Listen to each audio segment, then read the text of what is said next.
Hello everyone, Maurice here, and today I'm bringing you a late Mystic Era meta report for Axie Infinity Origin Season 5. And let's just get into the data, because there's quite a lot to go through.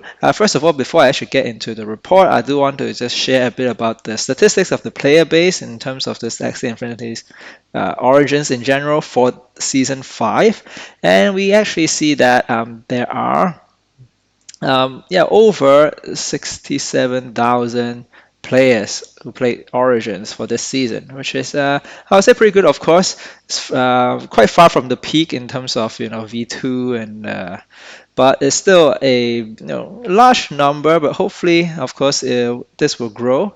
The other interesting thing I do want to note is that while we mostly focus on Challenger, and that's because the archetypes, the teams are just more well defined, right, and this makes it the data easier to analyze. But do note that majority of the players, like 90%, over 90% of the players are actually not at Challenger, right?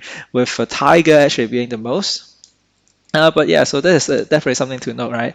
If you just look at this graph, you can see Challenger is about here, maybe 100, sorry, 1,800. Right? And so basically, yeah, more than 90% of the players are below Challenger. And even if you look at Challenger, right, you can see the distribution, right? 90% of the players in Challenger is actually kind of below maybe 2,100 victory star points. And so you can see a lot of the times we focus on really just the top 1% of the player base or even less than that, right? But do remember that the majority of the players are here, or rather are here, and so it's important to have a game where there's a good, I would say, play experience for the majority of the players. Of course, it will also be good for the top, but at the top, things are a bit different. That's what I would say. Okay, so that's a bit of a step back and think about just the overall player base of Axie. So let's just actually jump into the archetype usage. So before I get into that, so I actually analyzed, well, in this case, over 330,000 matches over only 3 days, I must say, right? So that's days 10 to 12 of the Mystic Era. I was planning to do more days, but then because of the Fortune Chest event and stuff, a lot of players are playing a lot of matches, and so it's just a lot of data. It took me a long time just to gather these data.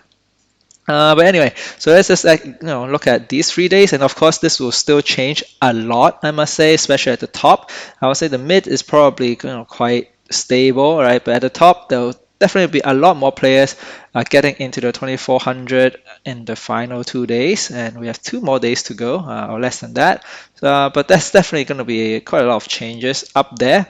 But for the rest is really going to be quite stable, in particular because there are just so many matches here, right? That it's unlikely that there'll be a big shift in the meta in the final 2 days. So, in terms of the usage, if you're at the mid challenger level, expect about a third of the matchup is at least a third. It will be Leafy, I would say. And then you'll see a bit of poison as well. So the Vinoki version of the poison, right? The light blue here, and then also the non-Vinoki, the light green here. So add up to be about 25% also around there, I would say, depending on where the tier is. So yeah, so you'll see Leafy, and you'll see maybe a quarter of the time you might see poison, and then of course you'll see Topaz as well. Depending on where you are, you'll see like at the top you'll see mostly Topaz. Actually half of it is Topaz at the very top. But even at the mid level, you'll see maybe 10% or even 20% Topaz. And Jinx is also still around as well, so don't forget about Jinx, which you will see 7 to 8% of the time, actually quite consistent across the challenger level. And similarly, actually for Hot Butt, it's also pretty similar in terms of consistency. It's just that it will be maybe about 2 to 3%. I think. So yeah, something that you don't really see that often. But one thing that you do see quite a bit actually in the mid challenger especially is the Heart of Ocean sponge. So that is something that you might get to see as well. And of course, don't forget about sustain. So sustain is actually quite consistent, or like it's used quite a lot at the very top, but still about 10% at the rest of the challenger.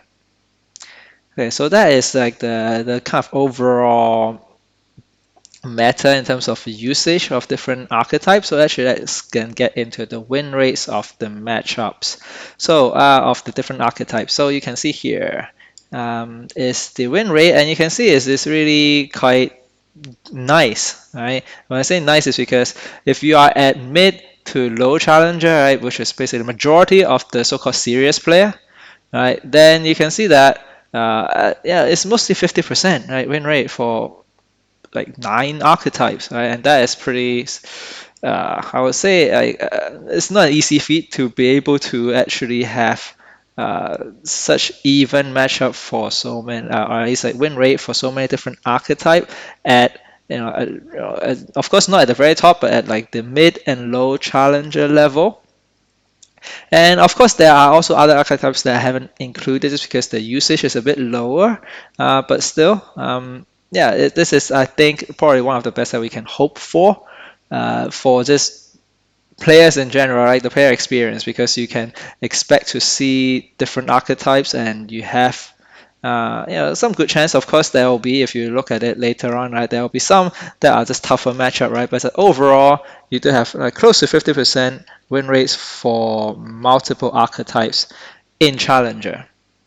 But of course, if you get to the very top, things are very optimized, and it's a different story. So at the very top, actually, like Sustain, Topaz, and Leafy are really the main ones. And yeah, Sustain is doing pretty well at the top. Is because, and that is really just because there's like Topaz, right, and Leafy, and it really just depends on what are the matchups at that point.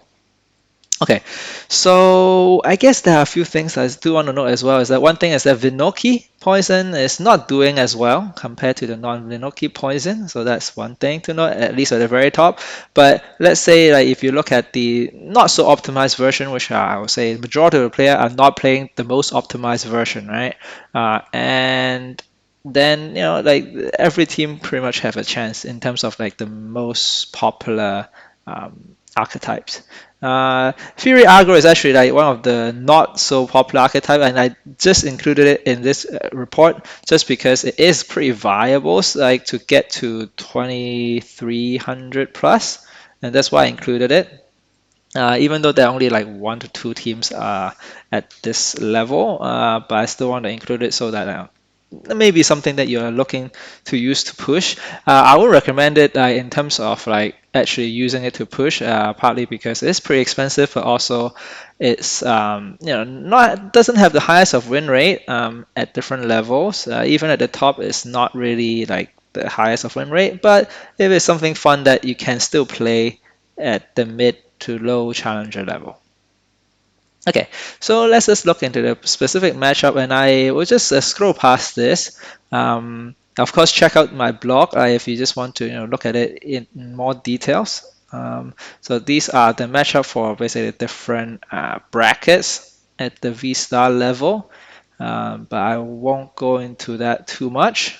Because I do want to just look at like each archetype and actually talk more about the different like tech of the archetype at least at the very top level, and maybe you can learn something from it. So for Topaz, first of all, then usually like at the very top you want to run Last Stand, Collect and Protect.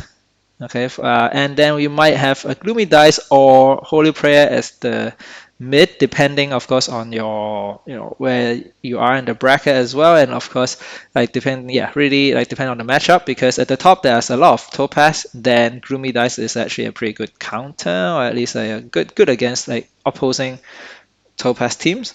But if you are not in a bracket where you see a lot of Topaz, then this might now Holy Prayer might be a better choice. And then there are a lot of other things that it's worth mentioning. I would say, of course, the energy drink M, right? You have multiple of these so that you can thin out your decks even further. Having said that, of course, like all these are very expensive, and that's why they are the top teams. Um, and not every player can afford all these. And the other thing that I think is worth mentioning is the dual blade here, right? With the hidden razor.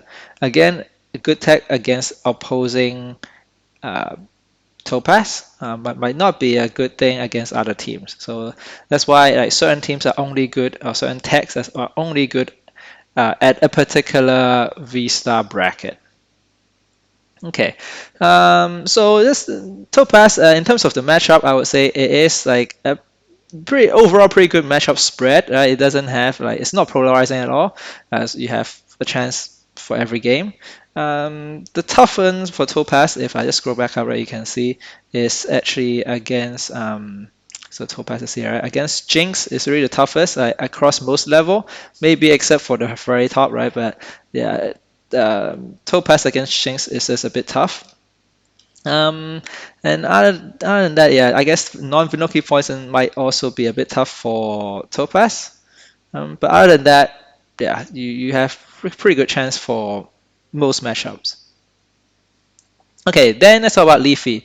And for Leafy, there's the new tech here is Raven's tactic with AoE stuff, right? And you can see that you kind of like, drop the Garish Worm, and you still have actually the most optimized version. You still have ways to discard with the Mantis Dagger, but you do want to have Buzz, like just AoE, more AoE in general, just to do massive damage. So this is where like things has changed in terms of like how people tech for things. And the other thing that can see is that is the oak bud on the Leafy. So at the highest level, there's just so much discard, right? With the Garage Worm, with Mantis Dagger on the Square Teeth, that kind of thing, right? That having retained might not even be useful anymore just because it will get discarded anyway. So I might as well just put on something that actually has a stronger impact in this case, right? So the Oak Bud allows you to heal a lot. With Leafy is because it just deals 150 damage, right? Plus, and this will heal 40% of it, which is like healing 60 basically, at least. So that's a pretty good like change in terms of the meta. And of course, Raven's tactic is the one that we should talk about, right? With the Renchu putting vulnerable, and then of course a lot of card draw, and then after that just the massive AoE with the Buzz, right? Especially vulnerable, just deals a lot of AoE damage. So this is basically how this kind of team works. Of course, the traditional Leafy is still good. It's just that if you want to compete at the highest level, then now this is the particular setup. I won't say the particular setup, but like the general setup that the top players have. So maybe you want to learn from it. Okay, so the other thing I should say is that so Raven's tactic is Bird is one of them. And sometimes you have a last wish to actually deal more AoE damage when your front goes down. And then the third rune sometimes could be Holy Prayer is probably the best one. Pure Instinct if you don't have Holy Prayer or if you don't have a Dawn. Yeah, so those will be the setup for AoE Leafy. Okay. And in terms of matchup, yeah, of course, against Sustain is the toughest. So that's the thing about Leafy. But other than that, it's actually pretty good overall. Like even like at Challenger, at different level of Challenger, as long as you don't face Sustain, Leafy definitely has a chance. Okay, then let's look at the Poison. And for Poison, I already mentioned that Vinoki is really getting dropped at the highest level. It's still viable at the mid to low challenger, I would say. Just here, they're focusing on the highest level and what they're attacking against. So you can see of course, Paris and Glare is a must, and Last Stand is good to have, especially at the top you have this Topaz, very optimized, a lot of damage coming through. So Last Stand buys you a turn, and also have Giller here, so it buys you a turn and then deal Giller damage to KO your opponent. So that is like one important tech, I would say. And then the other is actually the bleed, right? So because there's so much Topaz at the top, applying the bleed with dual blade and the chubby definitely helps, right? So you can see in this case like even like 3 dual blades, just so that you can deal the bleed and the Graver's Wound on the opponent's Axie, really mostly attacking against Topaz. So in terms of matchup, Leafy, I would say, and this aggro in general, the Fury aggro as well, is the toughest matchup for our Poison, I would say. Just because Leafy especially deals a lot of damage, but also the leaves heals a lot as well. And of course, if you just scroll back up here, yeah, the Oak Bud also heals a lot. Right? So it's like dealing a lot of damage while healing a lot as well.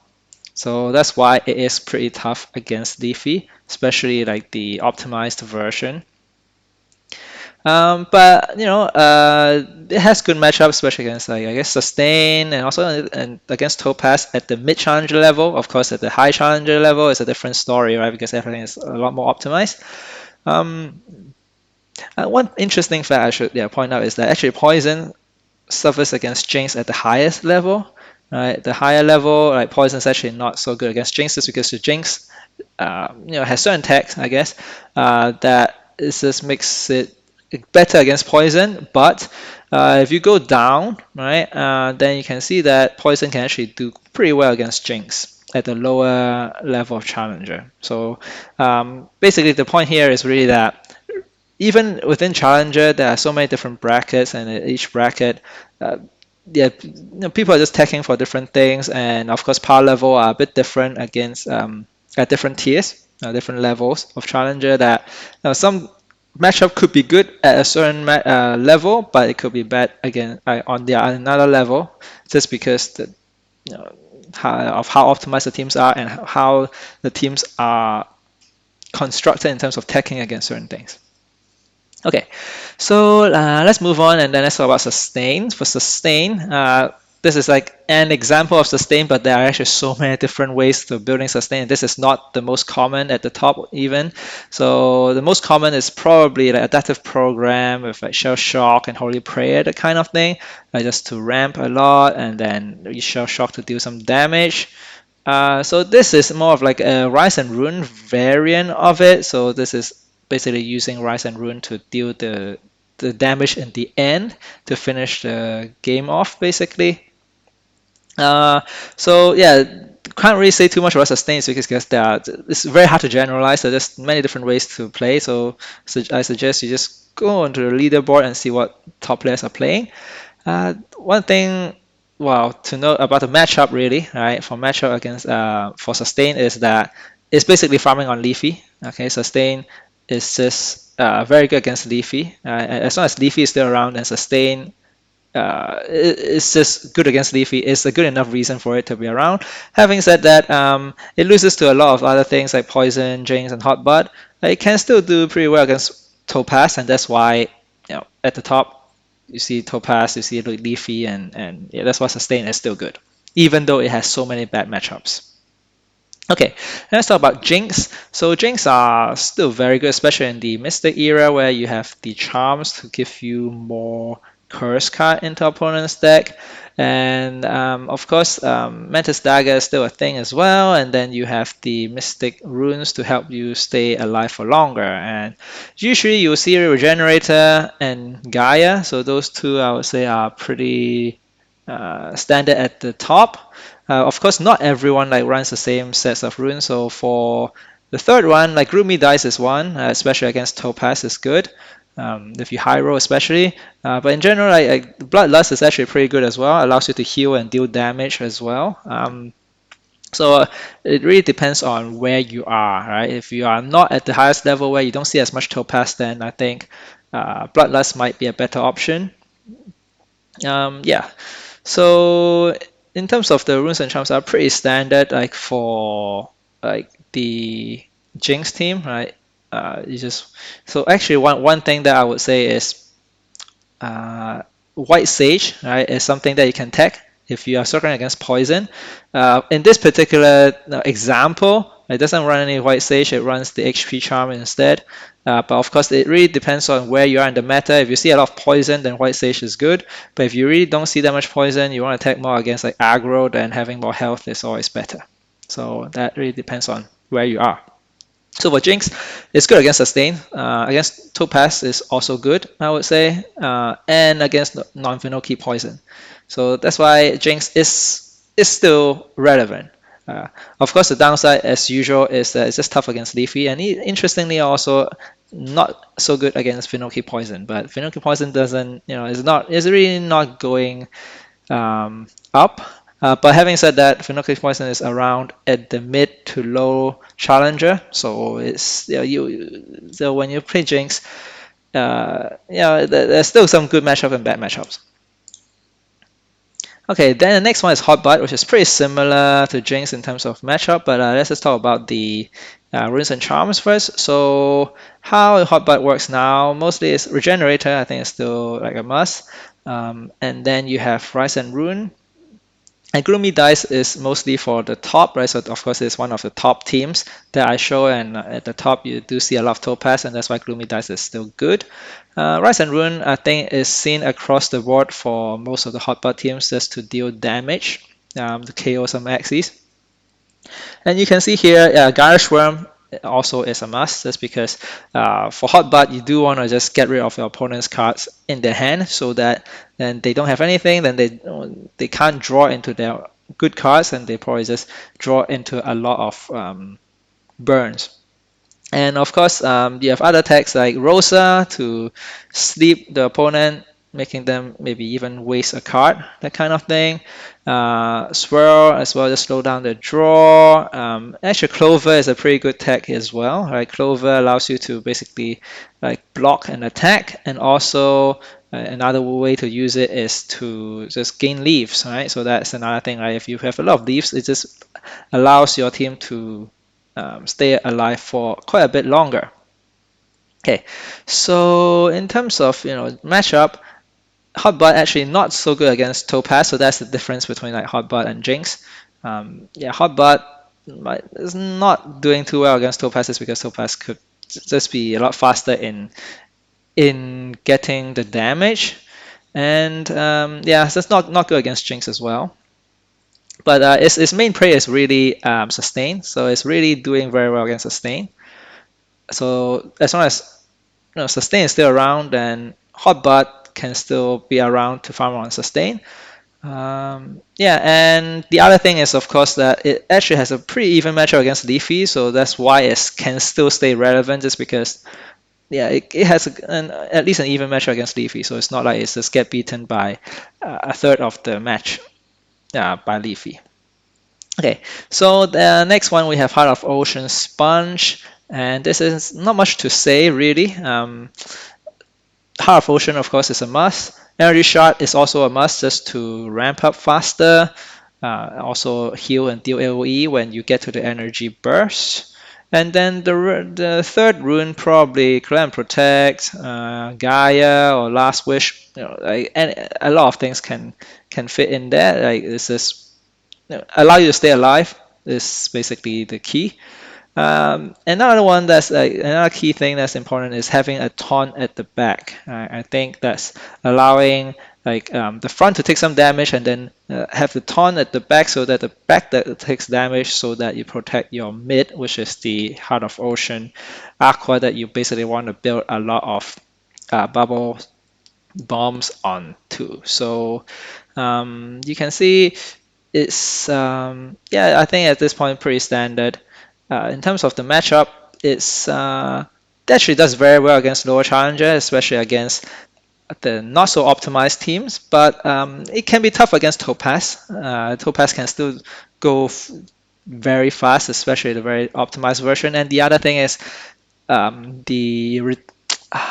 the discard can be pretty annoying for Heart of Ocean, is because you do rely on retaining like a lot of cards, and play at the right time as well. Like for example, the Sponge, and then also the Square Teeth here, so a lot of cards where you do want to retain, but then having the discard is just tough. So that's why it's just not the easiest. Having said that, I mean, it's still viable, I would say, and it can still get to the top 10, I feel. But other than Topaz, at the very top, I think Heart of Ocean definitely has a chance against most other things. Okay, and finally, I want to talk about Fury Rage, and this one just really included it because I just want to highlight, there are other teams out there that can make it to the top 100. And this one, of course, like it is pretty specific in the sense that, or when I say specific, I mean like it is um, quite expensive. Yeah, actually, that's why I wanted to say, right? Quite expensive in the sense that you do need Last Stand and Endless Anger. Those are the two, well, expensive runes, I would say. So you do need to have this setup where, okay, you have a mech with the Shiva, especially, right? The Shiva and Taunt as well, so that when your mech takes a lot of damage, maybe even get to the Immortal, right? Then you can play the Shiva to gain a lot of rage stacks on all of your axes. And then, of course, the idea is just to get to Fury and deal a lot of damage. Anna's anger, of course, allow you to deal to get a lot of rage as well, and you can see confident. Imp is really like one of the main cards here, where because all of your axes have the potential to actually get into Fury, and so Imp will deal a lot of damage with the extra bonus damage when it's in Fury. And Retain is also good as well on the Imp. Yeah, so in general, it's really just an aggro get your Fury and just deal a lot of damage kind of team. Yeah, so not much to say in terms of like how it works. It's really just dealing aggro with a lot of rage. You can see right, Mask of Frenzy, a lot of ways to get rage so that you can get into Fury mode.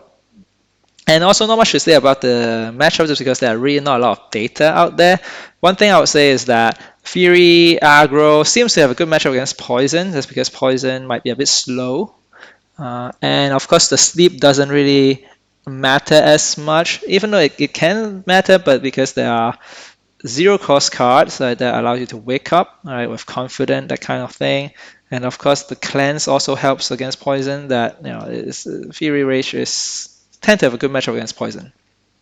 Okay, I think that's pretty much it in terms of the data, and I'll actually just scroll down here just to show you that if you want interested, you can look at my blog post and see like the extra additional data dump here. In this case, it's like the win rates of the runes, and then actually there are the I guess matches being played over time, right, for the past 3 days.